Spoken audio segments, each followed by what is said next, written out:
to another Heritage Skills video. We're back today at the blacksmith shop and we will be teaching you how to do branding. Now, branding would have been traditionally used to earmark cattle. So each farmer or rancher would have had his own brand to earmark the farm or the family, and they would have used that to brand a symbol onto the cows so that if they happen to get loose, they'd be able to figure out who owns those wayward animals. Now, we are not going to be branding any animals today. We like animals here at the blacksmith shop, so we will be branding cedar shingles instead. So the key things you need in order to brand are actually branding irons. So typically, you would have a couple of different shapes. You'd have a straight line, you'd have some sort of curve, and you might have some special brands that are created into distinct shapes. So we actually have a heart one that I'll be using today. We also have a maple leaf one that's been made here, and it helps us be a bit more creative and add some artistic flair to our lovely brands. So what I would suggest, and what I do, is before you start doing anything, you want to mark out what you're going to draw in chalk. That way you have an idea of spacing and you're less likely to make a mistake, because if you make a mistake with branding, you cannot erase it because you're burning the wood. So I'm going to get started.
So as you can see, I've gotten most of the sign done.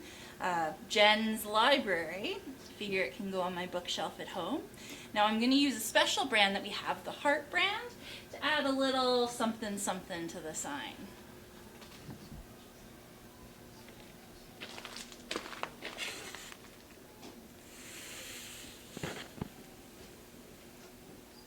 Oh, we lucked out. We have a flame.